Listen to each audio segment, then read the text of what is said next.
नमस्कार मित्रांनो, भावी शिक्षक आणि शिक्षिकेनो टिप्स फॉर टीईटी मध्ये मी अक्षयवीरकर तुम्हा सर्वांचं स्वागत करतो। आजच्या या व्हिडिओमध्ये आपण मानसशास्त्रासंदर्भात माहिती पाहणार आहोत। मानसशास्त्र कुठलं जे टेट परीक्षेला 2017 ला विचारलं गेलं होतं ते आता आपण टीईटीचं मानसशास्त्र एकदम सखोलपणे टीईटीच्या वेळेस पाहिलेलं आहे, पण आता टेटला थोडंसं मानसशास्त्र वेगळं आहे। वेगळं म्हणजे कसं इतकं वेगळं नाहीये।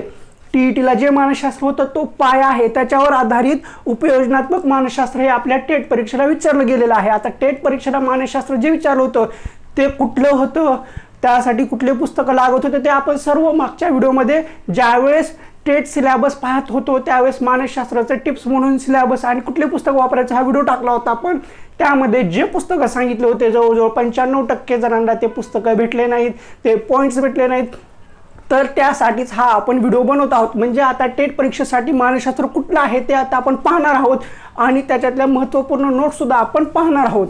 आता आपण टेट परीक्षेला मानसशास्त्र कुठलं विचारलं होतं ते पाहू, म्हणजे त्याच्यामधले सब पॉईंट कुठले आहेत ते एकदम व्यवस्थितपणे पाहू। म्हणजे हा जो काही वेगवेगळे चॅप्टर आहेत ते सगळे चॅप्टर आणि त्याच्यामध्ये सब पॉईंट पाहताना जवळजवळ आपलं 50% सिलेबस ह्या एका व्हिडिओमध्ये कंप्लीट होऊन जाईल। बाकीचे आपण नोट्समध्ये पाहू, पण प्रथम आपल्याला कोणकोणते चॅप्टर आहेत त्याच्यामधले कोणकोणते पॉईंट आहेत ते पाहणं गरजेचं आहे।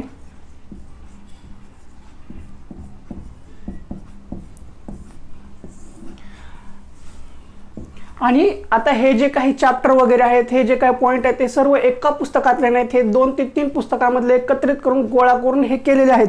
आता आपण मानसशास्त्र पाहताना आपण टीईटीला जे मानसशास्त्र पाहिलं होतं, टीईटी आणि हे आपलं टेटचं मानसशास्त्र फरक काय आहे ते सुद्धा आपल्याला कोण टीईटीचं जे मानसशास्त्र होतं ते फक्त आपल्याला फडके प्रकाशन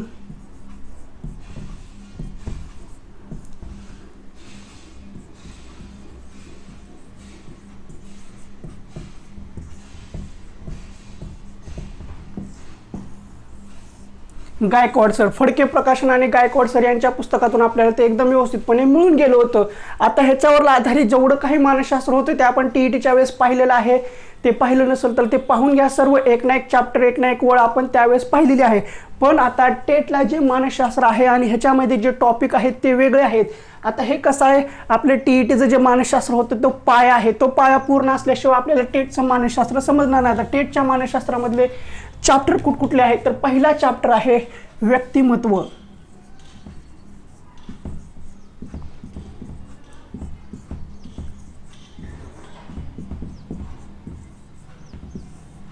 अक्षर खराब आहे, अक्षर महत्वाचा नाहीये, पण ह्याच्यामध्ये जे काय सांगतोय ते महत्वाचं। आता व्यक्तिमत्व हा एक चॅप्टर नाहीये, ह्याच्या अंतर्गत जवळजवळ 5 ते 6 चॅप्टर आहेत। कुठले चॅप्टर आहेत, हा व्यक्ती प्लस महत्व, व्यक्तिमत्व। ह्याच्यामध्ये दुसरा चॅप्टर आहे व्यक्ती विकास।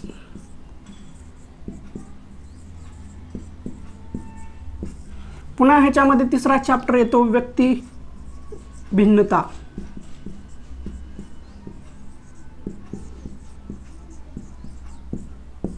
पुन्हा ह्याच्यामधला चौथा चॅप्टर आहे वैयक्तिक भिन्नता।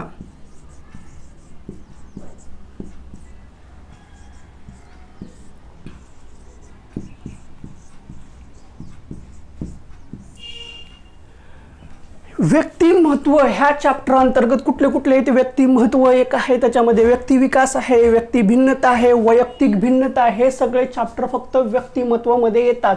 हे एकाच माळेचे मणी आहेत, एकच चॅप्टर आहेत पण वेगवेगळे येतात। आता तुम्ही जेवढे पुस्तक पाहाल त्या प्रत्येक पुस्तकामध्ये ह्याच्यावर एक वेगवेगळा चॅप्टर बनवून तुम्हाला दिलेला आहे, पण तुम्ही हे सगळे का चॅप्टर आपल्याला एकदा झाले तर आपल्याला फेस रीडिंग म्हणजे काय असतं ते कळतं आणि माणसं ओळखायला आपल्याला शिकायला मदत होते। म्हणजे माणसाचा चेहरा पाहून आपल्याला माणूस कसा आहे, त्याचा स्वभाव कसा आहे, त्याची वागणूक कशी आहे, त्याचे पैलू कसे आहेत हे कळतं। फक्त कशावर, हा व्यक्तिमत्व चॅप्टर, त्याच्या अंतर्गत व्यक्तिमत्व, व्यक्ती विकास, वैयक्तिक भिन्नता, व्यक्ती भिन्नता हे का चॅप्टर झाले तर मग आपल्याला फेस रीडिंग कळायला समजतं। पण आता हे चॅप्टर आपल्याला तितकेसे टेटसाठी महत्त्वाचे नाही आहेत, पण ह्याच्यामधला व्यक्तिमत्व हा चॅप्टर महत्त्वाचा आहे। आता ह्या व्यक्तिमत्व चॅप्टरमध्ये काय आहे ते आपण पाहू। जे की फक्त आपण टेट परीक्षेला विचारलं गेलो होतं तेवढंच पाहणार आहोत, जास्त नाही पाहणार।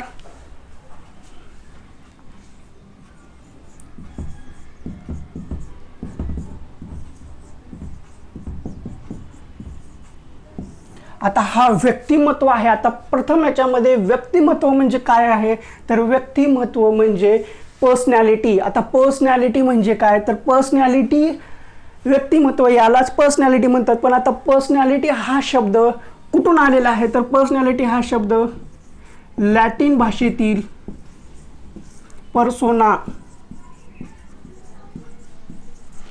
या शब्दापासून तयार झालेला आहे. पण आता मग आता पर्सोना म्हणजे काय, तर मुखवटा.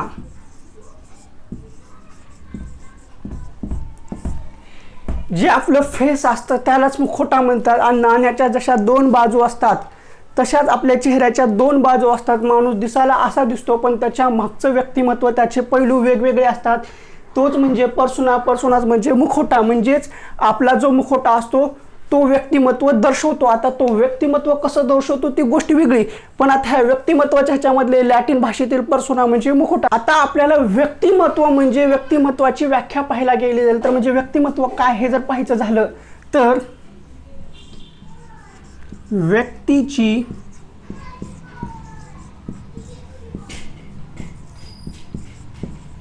इतरांवर पडणारी छाप म्हणजे व्यक्तिमत्व होय. व्यक्तीची इतरांवर पडणारी छाप म्हणजे व्यक्तिमत्व. हे झाली व्यक्तिमत्वाची व्याख्या.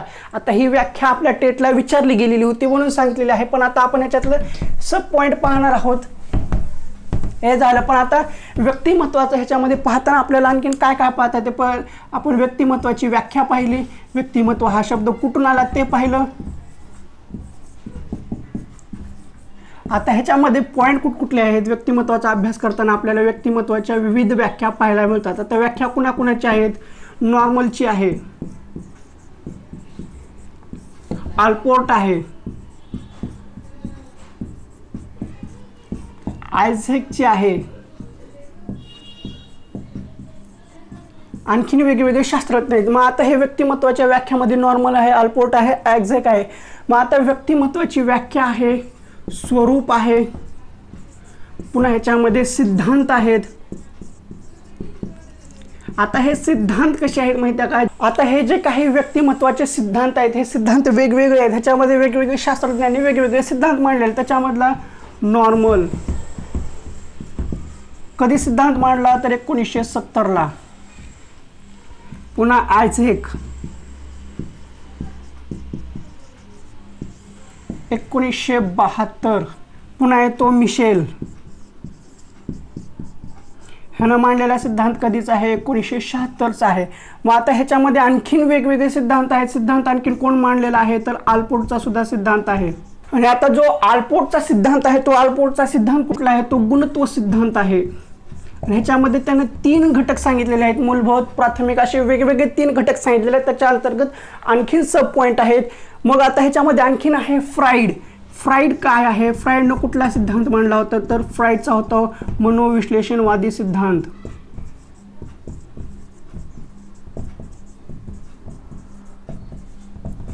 हे सगळे सिद्धांत आपल्याला व्यक्तिमत्व याच्यामध्ये अंतर्गत येतात आणि सर्वच्या सर्व आपल्या टेट परीक्षेला विचारले गेले आहेत.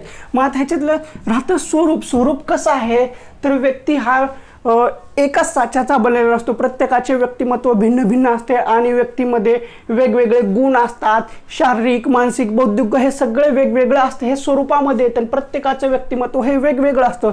हे स्वरूप सुद्धा आपल्याला डिटेलमध्ये पाहता येणार आहे नोट्समध्ये. आणि आता हे सगळं झाल्यानंतर येतात व्यक्तिमत्वाच्या मापन चाचण्या. व्यक्तिमत्व मापनाच्या चाचण्या कुठकुठल्या आहेत ते आपल्याला त्यावेळेस वेगवेगळं पाहता येईल. म्हणजे कुठल्या आणखीन येतात चाचण्या. चाचण्या सुद्धा आपल्याला ह्याच्यामध्ये पाहाव्या लागतात. पुन्हा व्यक्तिमत्वाचे पैलू सुद्धा आहेत. व्यक्तिमत्वाचे पैलू कसे आहेत ते सुद्धा आपल्याला ह्याच टॉपिकमध्ये पाहता येतात आणि ह्याच्यावर सुद्धा प्रश्न आपल्याला टेट परीक्षेला विचारले गेलेले आहेत. आणि जो आता फ्राईडचा मनोविश्लेषणवादी सिद्धांत होता ना, फ्राईड,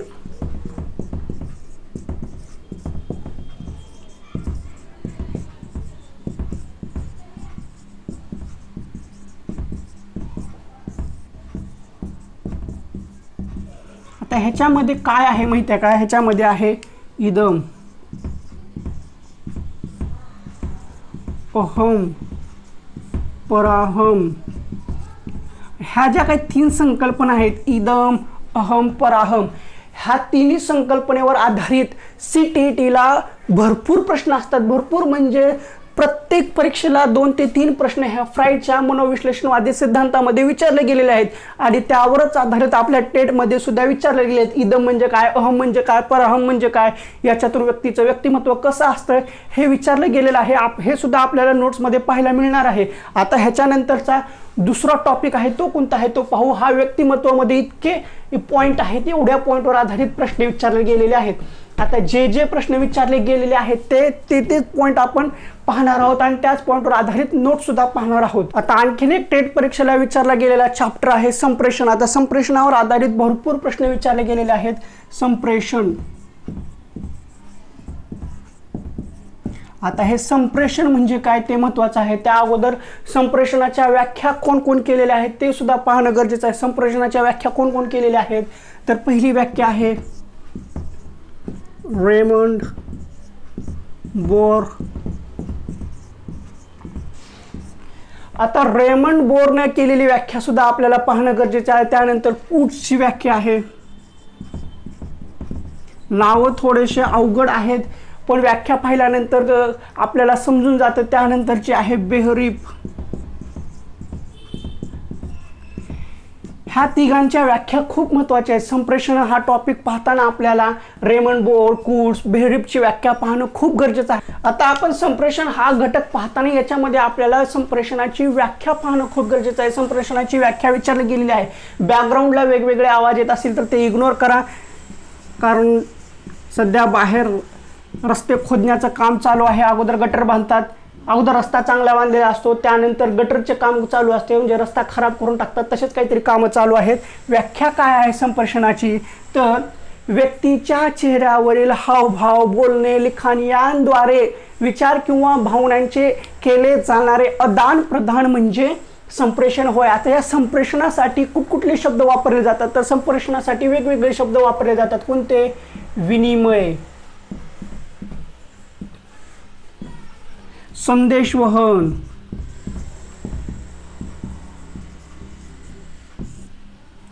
विनिमय, संदेशवहन आणि सगळ्यात अवघड शब्द आहे संज्ञापन.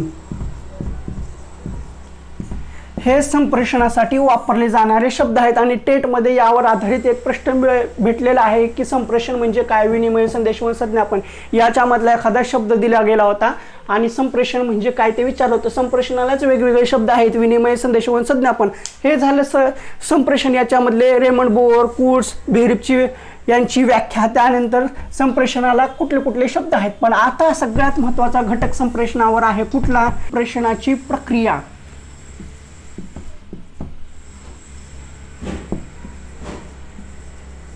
आता ही संप्रेषणाची प्रक्रिया कशी आहे? एकमार्गी, द्विमार्गी. मग आता हे आहे द्विमार्गी आहे, एक आहे. तर मग आता हे झाल्यानंतर कशी आहे तर मग ह्याच्यामध्ये आणखीन आहेत ह्याचे फायदे, तोटे. ह्याच्या एक मार्गी, द्विमार्गी ह्याचे फायदे, तोटे हे सगळं आपल्याला ह्याच्यामध्ये पाहावं लागते. हे पाहिल्यानंतर मग ह्याच्यामध्ये येतात परत आणखीन संप्रेषणाची रूपे. आता संप्रेषणाची रूपे कशी आहेत, संप्रेषण कसं साधलं जातं, कुठल्या मार्गाने साधलं जातं ते म्हणजे संप्रेषणाची रूपे. आता संप्रेषणाची रूपे कशी आहेत ते सुद्धा पाहणं गरजेचं आहे. म्हणजे एकदम ढोबळ मानाने सांगायचं झालं तर संप्रेषणाची रूपे म्हणजे कसं तर आपण संप्रेषण कसं साधतो त्यावर आहेत. आता संप्रेषण कसं साधतो आपण? शाब्दिक, अशाब्दिक, लेखी, वेगवेगळ्या पद्धतीने आपण संप्रेषण साधतो. मग आता शाब्दिक ह्याच्यामध्ये सुद्धा याचे फायदे येतात, तोटे येतात. शाब्दिक संप्रेषण म्हणजे काय, शाब्दिक संप्रेषणाचे फायदे काय आहेत, शाब्दिक संप्रेषणाचे तोटे काय आहेत. मग ह्याच्यामध्ये आणखीन आहेत अभाषी संप्रेषण आहे, एक वेगळी संकल्पना आहे, त्याच्यावर सुद्धा आधारित आपल्याला ह्याच्यामध्ये टॉपिकमध्ये पाहावं लागतं. तर हे झालं आपलं संप्रेषणाची प्रक्रिया, एकमार्गी, द्विमार्गी, त्याचे फायदे, तोटे, संप्रेषणाची रूपे, शाब्दिक, अशाब्दिक, पुन्हा अभाषी. आता याच्यामध्ये आणखीन एक आहे संप्रेषण. कसे संप्रेषण आहे? प्रत्यक्ष संप्रेषण, अप्रत्यक्ष संप्रेषण. ह्या सुद्धा संकल्पना खूप महत्त्वाच्या आहेत, प्रत्यक्ष आणि अप्रत्यक्ष. आणि त्यातली सगळ्यात महत्त्वाची संकल्पना आहे अभासी संप्रेषण। ह्या संकल्पना जर आपल्याला एकदम तोंडी वगैरे कळाल्या, ह्याच्यातले सब पॉईंट काय आहेत ते कळालं तर आपल्याला हा संप्रेषण टॉपिक एकदम व्यवस्थितपणे संपून जातो। संप्रेषण हा टॉपिक एकदम पाहायला वाचायला एकदम सोपं आहे, आपल्या दैनंदिन जीवनामधल्या आधारित आपल्या घटनांवर आहे। त्याचं संप्रेषण कसं असतं माहिती आहे का? मग आता हे संप्रेषण प्रभावी संप्रेषण, आता प्रभावी संप्रेषण होणं खूप गरजेचं असतं। प्रभावी संप्रेषण कसं असतं?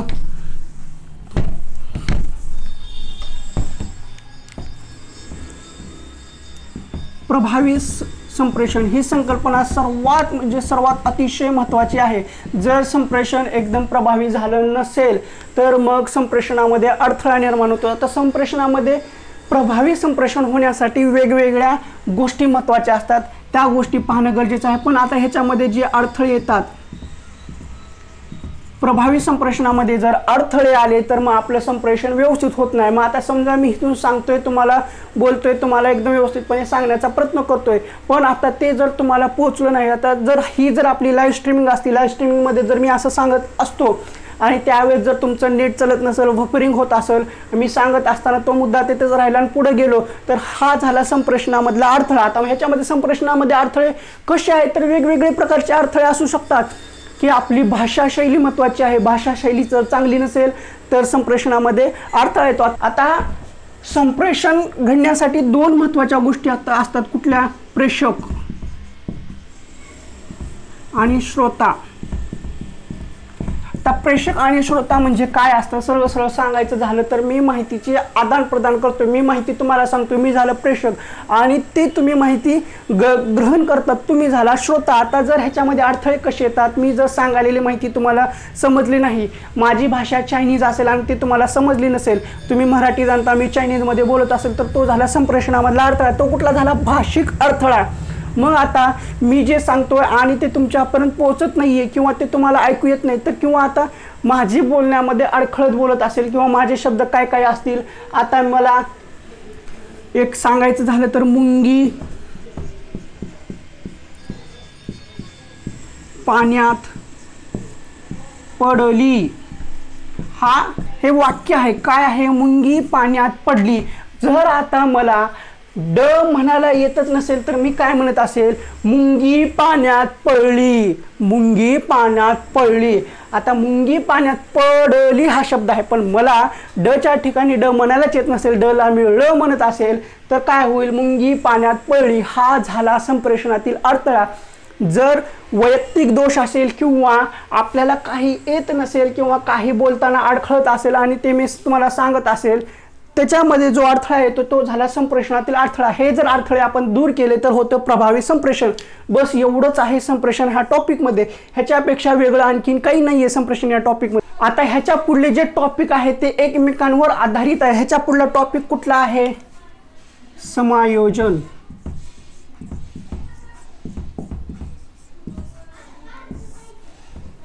आणि मानसिक आरोग्य।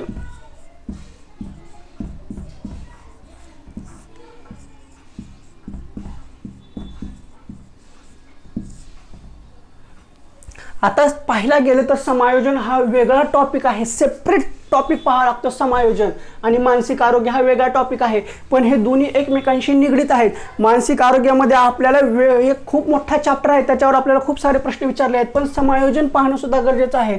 आता समायोजन म्हणजे काय तर समायोजनचा अर्थ आपल्याला कळणं महत्त्वाचं असतं। समजा आता आपण घरात राहतो, आपण घरातून दुसऱ्याच्या घरी गेलो, त्या ठिकाणी राहत असताना ते व्यक्ती कसे राहतात त्यांच्याशी मिळतं जुळतं घेणं, म्हणजे आपल्याला रोज सकाळी इथं 11-12 वाजता उठायची सवय आहे आणि आपण दुसऱ्याच्या गावी गेलो, दुसऱ्याच्या पाहुण्यारावळ्याच्या घरी गेलो आणि ते सकाळी 7 वाजता उठतात, आपण तिथं जाऊन त्यांच्याबरोबर 7 वाजता जर नाही उठलं तर आपण त्यांच्याशी समायोजित झालो नाही असा अर्थ होतो, म्हणजे आपलं तिथं समायोजन झालं नाही असा अर्थ होतो। आता जे काही वातावरण आहे, आता उन्हाळ्याचं वातावरण आहे, या उन्हाळ्याच्या वातावरणामध्ये आपण मिळतं जुळतं घेतलं तर ते झालं समायोजन। आपण समाजामध्ये राहतो, समाजातल्या चाली रूढी परंपरा नीतिनियम आहे, त्या नीतिनियमांशी चाली रूढी परंपरेशी आपण मिळतं जुळतं घेतलं तर ते झालं समायोजन। आणि त्या चाली रूढी परंपरेशी म्हणजे समाजातले जे काही नियम अटी तत्व आहेत त्या नियम अटी तत्वांशी जर आता जे काही मी बडबड केलं त्या सर्वांशी जर मिळतं जुळतं नाहीच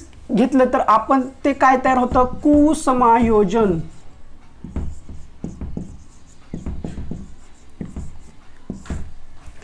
कुठल्याही परिस्थितीशी कुठल्याही घटनेशी समाजाशी आपण मिळतं जुळतं घेतलं तर समायोजन झालं, आणि त्याच्याशी आपण मिळतं जुळतं नाही घेतलं, त्याच्यामध्ये व्यवस्थित हँडल नाही करून घेतलं, आपण त्याच्यामध्ये नाही राहिलं तर ते झालं कुसमायोजन. मग आता हे सगळं पाहिल्यानंतर समायोजन काय, कुसमायोजन हे सगळं पाहिल्यानंतर आता ह्याच्यामधलं काय महत्त्वाचं आहे, प्रकार, समायोजनाचे प्रकार काय आहेत, व्याख्या, स्वरूप. स्वरूप झालं, पुन्हा आहे वैशिष्ट्य. हे सगळ्या घटना आहेत, हे सगळं आपण मिळतं जुळतं घेतलं तर समायोजन तयार होतं. मग आता समायोजित जर नाही झालं, मग आपल्याला एखाद्या घटनेशी किंवा एखाद्या वातावरणाशी मिळतं जुळतं नाही घेता आलं, समायोजन नाही करता आलं तर काय निर्माण होतं, तर ताण निर्माण होतो. काय निर्माण होतं, ताण.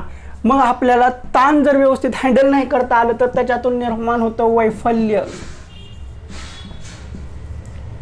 ताण, तणाव, वैफल्य, आणि नंतर तयार होतं कुसमायोजन.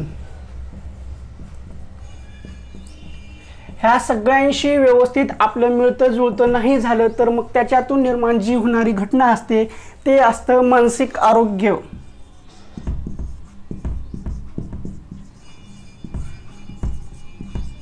मी तुम्हाला आधीच सांगितलं ना, ह्या सगळ्यांशी एकाच माळ्याचे मणी आहेत, ह्याच्याशी आधारित हा घटक आहे. जर आपण एखाद्या परिस्थिती अतिशय समजा आपण टेटची एक्झामची वाट पाहतोय, टीईटीची परीक्षा दिलेली आहे, त्याच्या रिझल्टची वाट पाहतोय, टीईटीचा रिझल्ट लागत नाहीये, सध्याच्या ह्याच्याशी आपण समायोजन करून घेतलेलं आहे की लागल बाबा, पोलीस प्रकरण आहे ते मिटल तेव्हाही लागल. जे काही वातावरण चालू आहे त्या वातावरणामध्ये आपण व्यवस्थितपणे नाही राहिलो तर आपलं कुसमायोजन निर्माण होतं. कुसमायोजन निर्माण झाल्यानंतर ताण होतं, तणाव होतं, वैफल्य येतं, सर्व काही होतं. ह्या सगळ्या गोष्टी कशाशी निगडीत आहेत, आपल्या मानसिक आरोग्याशी निगडीत आहेत. मग आपलं मानसिक आरोग्य बिघडायला लागलं तर मग वेगवेगळ्या गोष्टी होतात. त्या वेगवेगळ्या गोष्टी कुठल्या होतात, मानसिक आरोग्य जर संतुलित नाही राहिलं, मानसिक आरोग्य संतुलित होण्यासाठी आपल्याला समायोजन साधणं महत्त्वाचं असतं. मग आपण समायोजन नाही साधलं तर कुसमायोजन होतं, त्याच्यातून जे निर्माण होणारी गोष्ट आहे ते मानसिक आरोग्य आहे. मग आता मानसिक आरोग्यातून निर्माण होणाऱ्या मानसिक संकल्पना वेगवेगळ्या आहेत, त्या आपल्याला पुढल्या चॅप्टरमध्ये आहेत.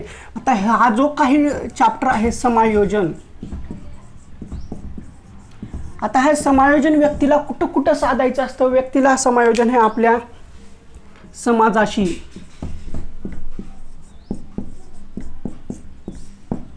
कुटुंबाशी, सहकाऱ्यांशी,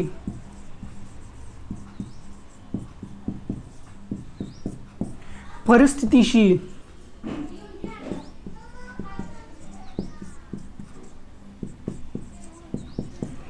वेगवेगळ्या घटकात आपल्याला हे समायोजन साधावं लागतं. कुटुंब आहे, समाज आहे, पुन्हा शाळा आहे, वेगवेगळ्या स्तरावर आपल्याला हे समायोजन साधावं लागतं. मग हे जर समायोजन साधता नाही आलं तर कुसमायोजन होतं. मग आता समायोजित आणि कुसमायोजित व्यक्तीची लक्षणं सुद्धा महत्त्वाची असतात. आता लक्षणं काय असतात ते सुद्धा पाहणं असतं.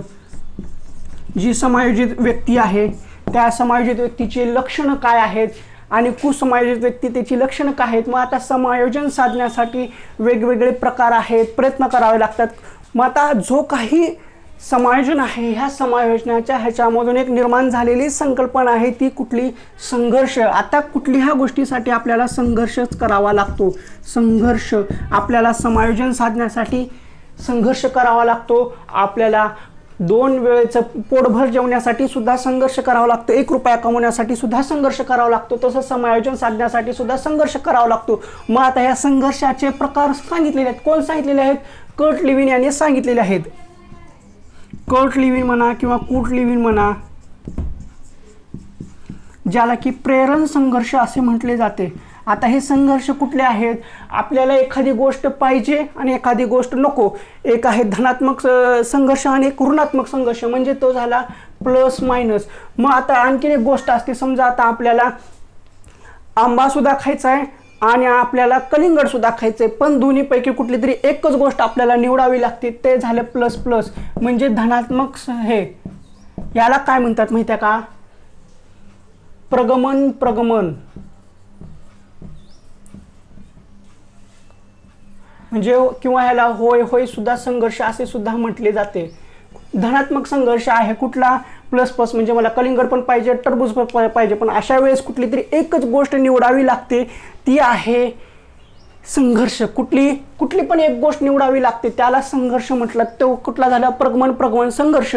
आता हे प्रकार कोण सांगितले तर कर्ट लिव्हिन यांनी सांगितलेले आहेत. संघर्षाचे प्रकार कुठले आहेत, प्रगमन संघर्ष म्हणजे प्लस प्लस. आता मायनस एक संघर्ष आहे, मला हेही नको आणि तेही नको. आता आपल्याला मुलीचे स्थळ पाहायला आलेले आहे, मुलगा असेल तर मुलाचे स्थळ आहे, मुलगी आहे तर मुलीचे स्थळ आहे, 2 स्थळ आलेले आहेत, दोन्हीच्या दोन्ही पसंत नाही आहेत, तो झाला ऋणात्मक संघर्ष. म्हणजे त्याला म्हणतात वर्जन संघर्ष.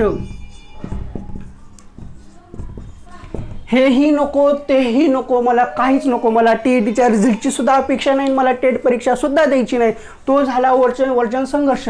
आता हा प्रगमन वर्जन. आता प्लस मायनस जो आहे तो प्रगमन वर्जन आहे.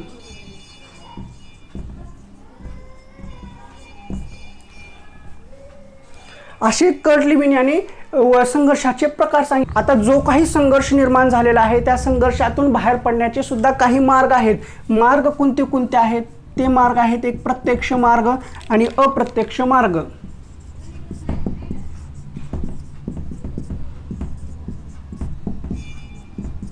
आता प्रत्यक्ष मार्ग आणि अप्रत्यक्ष मार्ग वेगळे आहेत, पण ह्याच्यामध्ये पहिला मार्ग आहे तडजोड, माघार घेणे, निवड करणे, सामोरे जाणे. आता ह्या ज्या गोष्टी आहेत ह्या गोष्टी जर आपण एकदम परफेक्टपणे केलं तर आपल्या समोर कुठलीही समस्या कुठलाही प्रॉब्लेम याच्यामध्ये आपण बाहेर पडतो.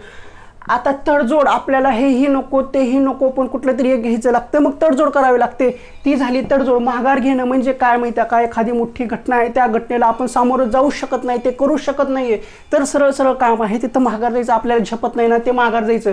पण निवड करणं, आपल्याला कुठल्या तरी एका गोष्टीची निवड करायची. आता टीईटीचा रिझल्ट लागत नाही, टेट परीक्षेचे नोटिफिकेशन येत नाही, मग आता आपल्याला इथं निवड करायची आहे की आपल्याला ह्या क्षेत्रामध्ये इथंच थांबायचंय का आपल्याला बटन बदलायचंय किंवा रस्ता बदलायचा ते आपण निवड करणं म्हणजेच मार्ग आहे, तो मार्ग वापरायचा आहे आपल्याला इथं.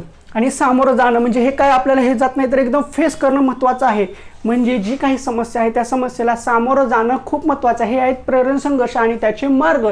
एवढं सगळं आहे समायोजन या टॉपिकमध्ये, समायोजन आणि मानसिक आरोग्य. आता समायोजनाबद्दलच पाहिलेलं आहे, पण आता ह्याच्यामधला सगळ्यात महत्त्वाचा टॉपिक येतो तो मानसिक आरोग्य. आता ह्याच्यामध्ये काय काय आहे त्यात आपण पाहू. आता समायोजन पाहिलं, समायोजन आणि मानसिक आरोग्य. समायोजन जर व्यवस्थित नाही राहिलं तर आपलं मानसिक आरोग्य बिघडतं. मानसिक आरोग्य बिघडल्यानंतर जी निर्माण होणारी असते ती मानसिक विकृती असते. आपलं मानसिक आरोग्य जर जास्त वेळ व्यवस्थित राहिलं नाही तर निर्माण होणारं काय आहे तर मानसिक विकृती. आणि सर्वात महत्त्वाचा हा टॉपिक आहे मानसिक विकृती. या टॉपिकवर आपल्याला टेट परीक्षेमध्ये भरपूर प्रश्न विचारले गेलेले आहेत. व्हिडिओ खूप मोठा होत आहे, मान्य आहे, पण ह्याच्यामध्ये सब पॉईंट माहिती करून घेणं खूप गरजेचं आहे. आता जो काही हा मानसिक विकृती आहे या मानसिक विकृतीचे वेगवेगळे प्रकार आहेत. प्रत्येक पुस्तकामध्ये तुम्हाला वेगवेगळे प्रकार पाहायला मिळतात. मग मानसिक विकृत्या कुठल्या आहेत ते सुद्धा पाहायला मिळतात. हे झालं प्रत्येक पुस्तकातलं, पण ह्या ढोबळमानाने जे काय आहेत ते आपण आता ह्याच्यामध्ये पाहणार आहोत. आणि ह्याच्यामधले आपण डिटेल्स नोट्सचे व्हिडिओ सुद्धा पाहणार आहोत. पण ह्याच्यामधले जे डिसऑर्डर आहेत म्हणजे काही मानसिक विकृती आहेत ते आपण प्रत्यक्ष असंच बोर्डावर समजून सांगणार आहोत, कारण ते एक विकृती एकाच व्हिडिओमध्ये सांगणं गरजेचं आहे, कारण याच्यावर आधारित बरेचसे प्रश्न विचारलेले आहेत. आता एकदम साधापणाने एक उदाहरण पाहायला गेले तर मानसिक विकृतीमध्ये विकृती कुठली आहे एका प्रकारची पाहायला गेली तर आहे चिंता विकृती,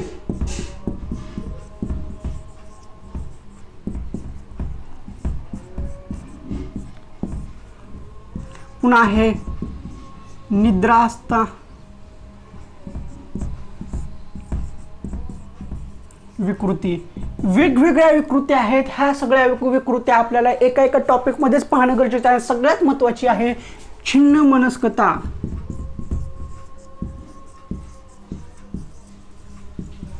छिन्न मनस्कता विकृती सगळ्यात खतरनाक जी आहे ती छिन्न मनस्कता विकृती. आता सगळ्या ज्या विकृत्या आहेत त्या सगळ्या मनाचा खेळ असतात, पण आता ह्या ज्या विकृत्या आहेत त्या विकृत्या कशा पडलेल्या आहेत याचे वेगवेगळे पॉईंट आहेत. हे फक्त विकृत्या सांगितल्या, पण मानसिक आरोग्य म्हणजे मानसिक आरोग्य जर आपलं व्यवस्थित नसेल, मानसिक आरोग्य कशामुळे होतं, आपल्याला सुख समाधान शांती मिळत नाही, जे पाहिजे ते मिळत नाही, त्याच्यातूनच जे निर्माण होणारं असतं ते होते मानसिक विकृती. आता मानसिक विकृती का झाली? समजा आपल्याला एखादी गोष्ट हवी आहे, ते भेटत नाहीये, मग त्याच गोष्टीबद्दल आपण सतत विचार करत राहतो, तीच गोष्ट आपल्या डोक्यामध्ये सारखं चालत राहते, मग आपण खाणं पिणं सगळं विसरून जातो, त्याच गोष्टीबद्दल विचार करत राहतो, सगळं आजूबाजूचं विसरून जातो. त्याच्यातून जी निर्माण होणारी विकृती असते ती असते मानसिक विकृती. आता मानसिक विकृतीचे वेगवेगळे प्रकार आहेत, ते कुठले कुठले आता आपण ते पाहू.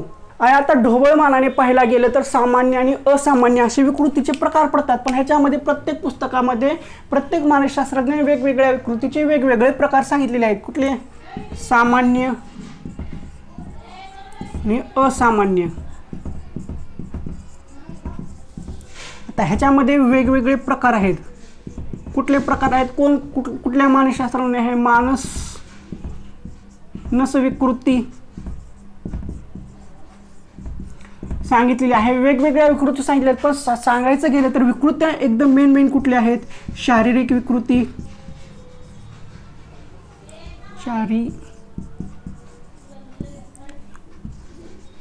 मानसिक आणि बौद्धिक. ह्या विकृत्या आहेत. ह्या विकृत्या कशामुळे तयार होतात? जर आपला मनाची मानसिकता जर व्यवस्थित निर्माण नाही झाली तर त्याच्यातून निर्माण होणारी विकृती असते ती मानसिक विकृती असते. आता मानसनस विकृती आहे, त्याच्यामध्ये वेगवेगळ्या विकृती आहेत. त्या शारीरिक विकृती आहेत, त्यासुद्धा आपल्या मेंदूचं संतुलन व्यवस्थित न राहिल्यामुळेच शारीरिक विकृत्या येतात. आता शारीरिक विकृती येत असते, पण हा मानसिक विकृतीचा काय संबंध आहे? कसं असतं माहिती आहे का? अशी एक विकृती आहे, समजा आपण व्यवस्थित आहे, पण त्या व्यक्तीला वाटतं की आपल्या शरीराला काहीतरी इजा झालेली आहे, आपल्या शरीरामधून रक्त वाहत आहे, आपल्या इथं लागलेलं आहे, ते लागलेलं फक्त त्याच व्यक्तीला दिसतं.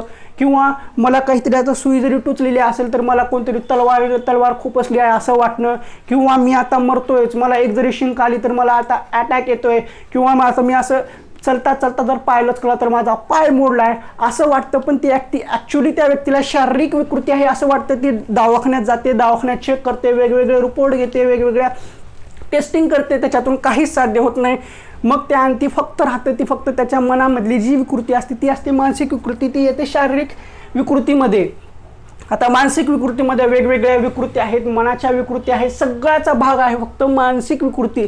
सगळ्या ज्या काय विकृती निर्माण होतात त्या मनावर आधारित आहेत, पण त्याचे प्रकार पाडलेले आहेत. मानसनस विकृती आहे, शारीरिक विकृती, मानसिक विकृती आणि बौद्धिक विकृती.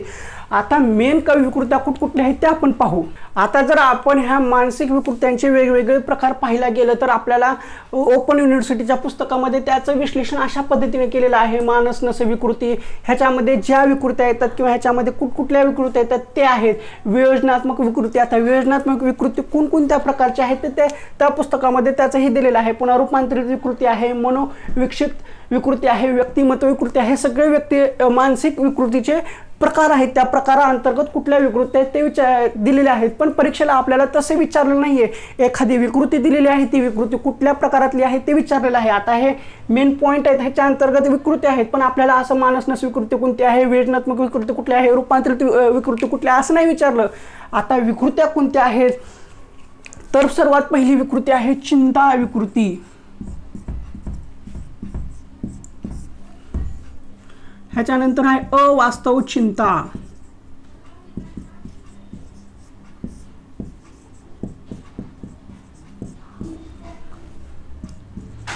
ताणतणाव, पूर्वग्रह, न्यूनगंड.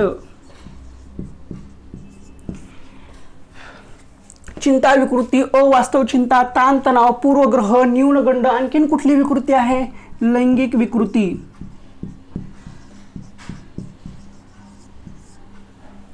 पुन्हा काय आहे?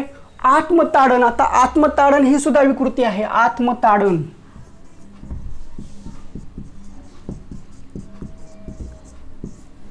परपीडन, बालगुन्हेगारी.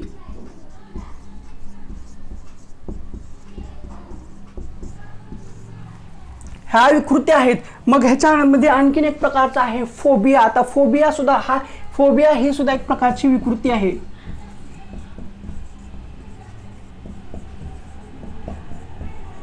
आता ह्या फोबियावर आधारित आपल्याला टेट परीक्षेमध्ये सुद्धा प्रश्न विचारलेले आहेत आणि याच्यापेक्षा सगळ्यात जास्त प्रश्न हे आपल्याला CTET जे केंद्राची परीक्षा असते त्याच्यामध्ये आपल्याला फोबियावर आधारित प्रश्न विचारतात। आता फोबिया हा एक प्रकारचा आहे का? नाही, फोबिया हा 1000 प्रकारचा आहे। फोबिया किती प्रकारचे याची गिनतीच नाही आहे, आपण त्याचा अभ्यास करू शकत नाही आहे ढोबळमानाने। पण एक प्रकारचं पाहायला गेलं तर फोबिया कशाचा असतो? काही जणांना पाण्याचा फोबिया असतो। पाण्याचा फोबिया कसा असतो? त्याने जर का आपल्या ग्लासभर जर पाणी घेतलेलं असेल आणि पाणी पिताना जर त्या ग्लासमधील पाण्याकडे जर बघितलं तर तो त्या ग्लासमधलं पाणी त्याला समुद्रा इतकं मोठं वाटतं, हा झाला पाण्याचा फोबिया।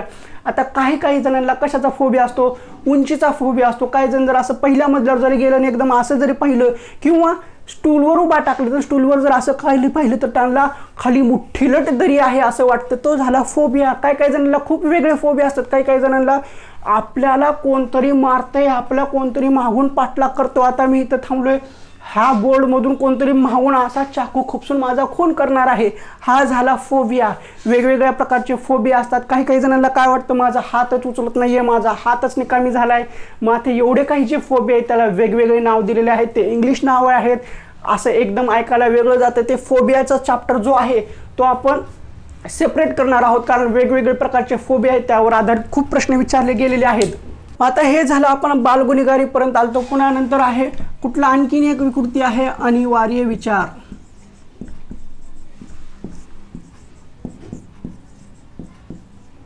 अवास्तव चिंता वेगळं, अनिवार्य विचार वेगळं। पुन्हा आहे छिन्न मनस्कता।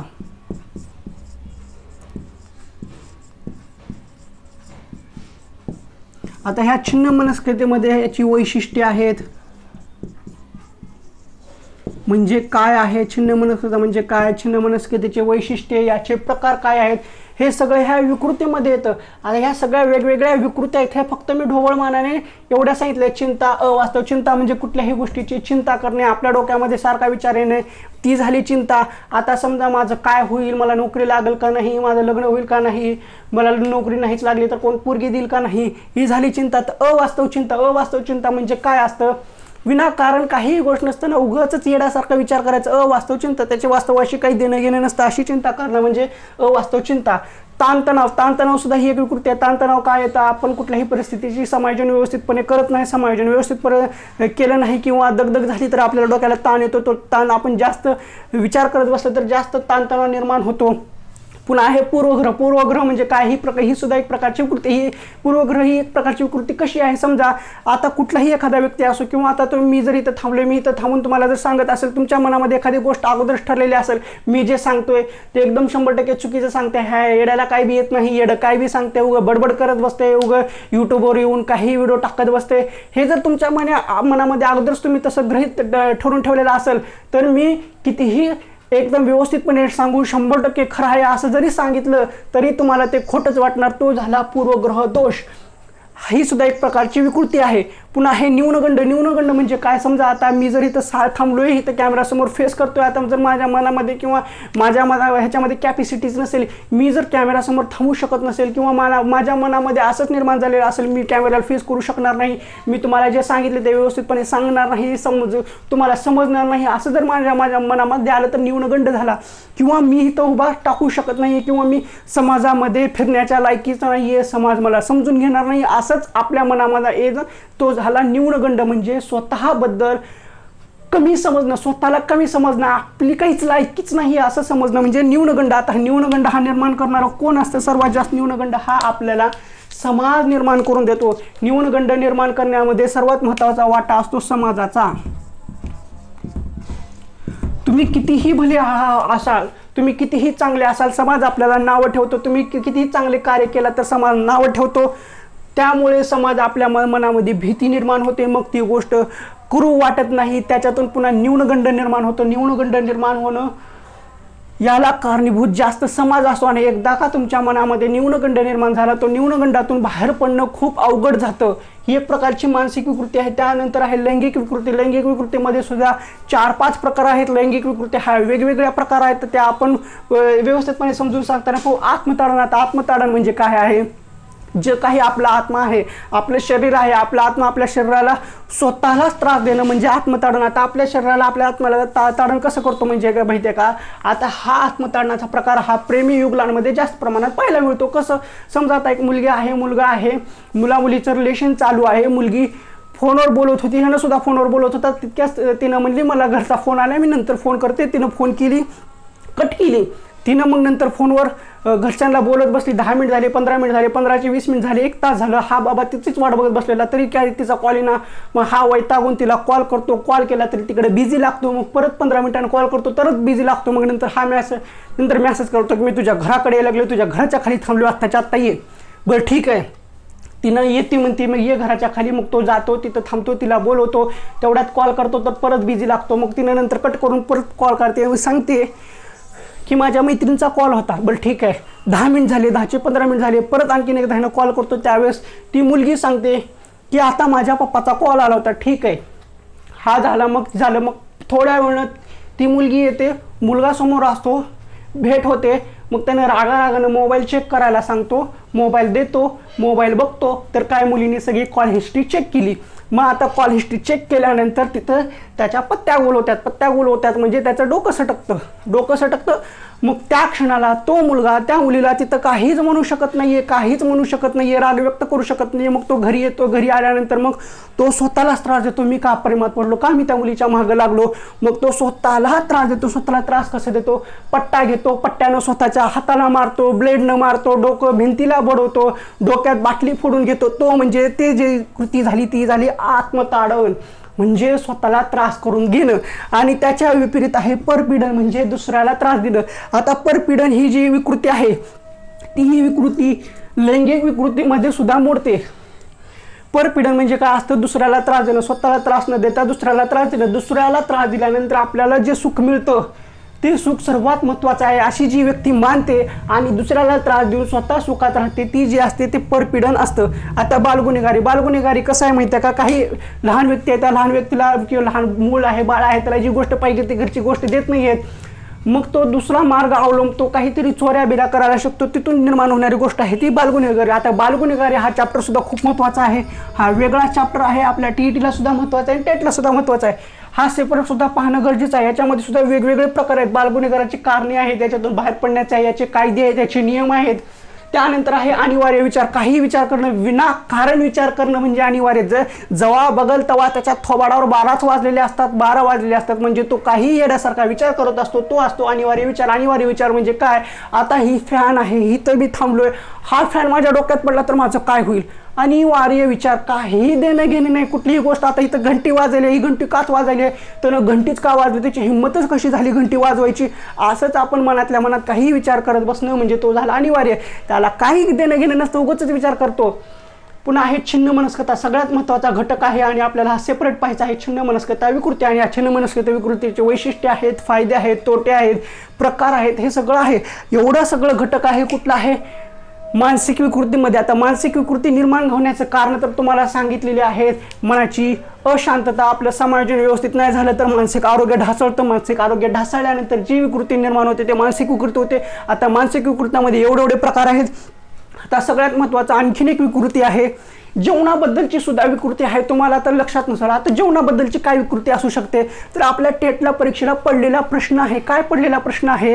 आता त्याला डिसऑर्डर म्हणजे विकृतीच असे म्हणतात. परीक्षेला काय पडला होता प्रश्न? अति खाणं किंवा काहीच न खाणं ही कोणती विकृती आहे? तर आहे हा फूड फोबिया. आता फूड फोबिया ही सुद्धा विकृती आहे. वेगवेगळ्या प्रकारच्या विकृती आहेत किंवा फूड डिसऑर्डर सुद्धा असं म्हटलं जातं त्याला. आता फूड फोबिया थोडंसं वेगळं आहे. तो फूड फोबिया म्हणजे आता कुठल्याही पदार्थाबद्दल भीती वाटणं किंवा तो पदार्थ बघितलाच असं डोळे बंद करणं किंवा उलटी येणं, तो फूड फोबिया झालं. पण आता फूड डिसऑर्डर म्हणजे फूड विकृती काय म्हणजे का? परीक्षेला प्रश्न विचारलेला काय विचारला होता? थोडं खाणं किंवा जास्त खाणं ही कुठली आहे विकृती आहे?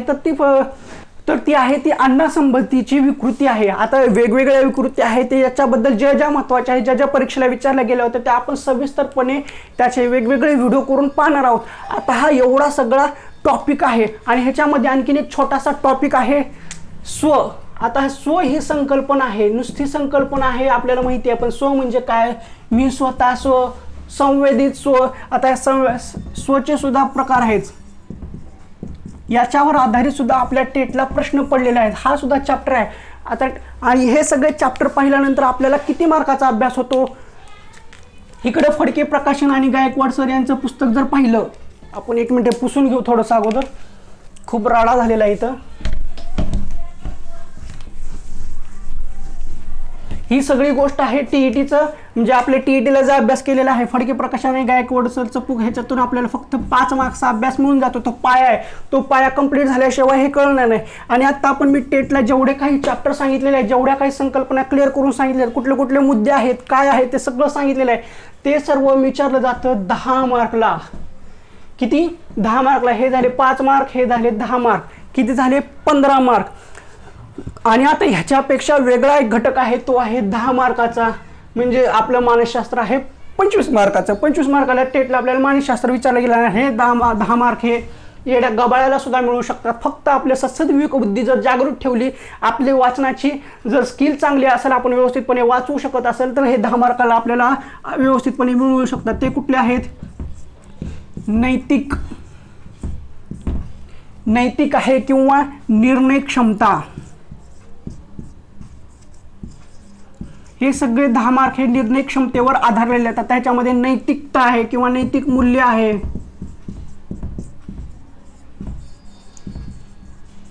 कल, आवड, समायोजन पण आहे, तो समायोजन इकडे ह्याच्यामध्ये चॅप्टरमध्ये आहे, ते वेगळ्या ह्याच्यामध्ये विचारलं जातं। नैतिक आहे, नैतिक मूल्य आहे, कल आहे, आवड आहे आणि निर्णय क्षमता, एवढ्या घटकांवर आधारित हा 10 मार्काचा आहे। हा 10 मार्क कुणाला मिळू शकतात, पण आपल्याला हे 10 मार्क इकडले जे आहे टेटसाठी आपण जे आत्ता काही चॅप्टर पाहिलेले आहेत ते वेगळे आहेत, उपयोजनात्मक आहेत, ते आपल्याला कुठल्याच पुस्तकामध्ये भेटत नाही, त्याला 2-4 पुस्तके पाहावे लागतात, त्याच्यातून तो डाटा कलेक्ट होतो, मग तो डाटा कलेक्ट झाल्यानंतर आपल्याला 10 मार्क मिळतात, त्या संकल्पना क्लिअर होणं सुद्धा गरजेचं असतं। आणि हे 5 मार्क तर आपल्याला टीईटीचे जे डीएडला पुस्तकं होते, डीएड आणि बीएडचे, त्याच्यावर आधारित मिळून जातात, हे तर काय सोपं आहे, ते जर वाचलं तर 5 मार्क, हे जर वाचलं तर 10 मार्क 15 मिळून जातात, पण हे 10 मार्क घेणं खूप गरजेचं आहे, जे आता चॅप्टर सांगितलेले आहेत। तर असा एवढा सगळा फापट पसार आहे। तर आता हा एवढं सगळं आहे, तर मग आता ह्याच्यामधले जर मानसिक विकृतीमधले जे वेगवेगळे प्रकार आहेत, मानसिक विकृती आहेत, फोबिया आहेत, वेगवेगळे प्रकारचे फोबिया आहेत। आता ह्या फोबिया कुठकुठले आहेत ते आपण सगळे महत्त्वाचे फोबिया आपण व्हिडिओमध्ये पाहणार आहोत, त्याचं एक वेगळी प्लेलिस्ट करणार आहोत। आणि त्याच्यामध्ये नंतर मानसिक विकृती आहेत, मानसिक विकृत्या ह्या ज्या मेन आहेत, 10 ते 15 विकृत्या आहेत मानसिक विकृत्या, ह्याच्यावर प्रश्न पडलेले आहेत, ते प्रश्न कुठले पडलेले आहेत, कशी विचारले गेलेले आहेत, आणि ती विकृती काय आहे, त्याच्यातून बाहेर पडायचं कसं, ती विकृती ॲक्च्युअल काय असते, ती कशी निर्माण होते, ते आपण व्हिडिओमध्ये पाहणार आहोत। पण आता ते व्हिडिओ कसे करणार आहोत, फक्त आपले जे काय मानसिक विकृती किंवा मानसिक आरोग्य आणि किंवा मानसिक विकृतीचा जो चॅप्टर आहे, ह्याच्यामधल्या ज्या मानसिक विकृती आणि फोबिया आहे, याचे चॅप्टर असे आपण फक्त बोर्डावर समजून सांगणार आहोत डिटेलमध्ये, म्हणजे ते समजतील। आता टीईटीला जसं आपण मानसशास्त्र शिकलो होतं, तसं मानसशास्त्र शिकायचंय किंवा बोर्डावर समजून सांगायचे ते तुमच्यावर आहे, पण मानसिक विकृती आणि जो फोबिया हा घटक आहे तो मी असं बोर्डावरच सांगणार आहे, कारण ते समजून घेणं खूप गरजेचं आहे। डिसऑर्डर आणि फोबिया वेगवेगळे आहेत, फोबिया वेगळा, डिसऑर्डर वेगळे।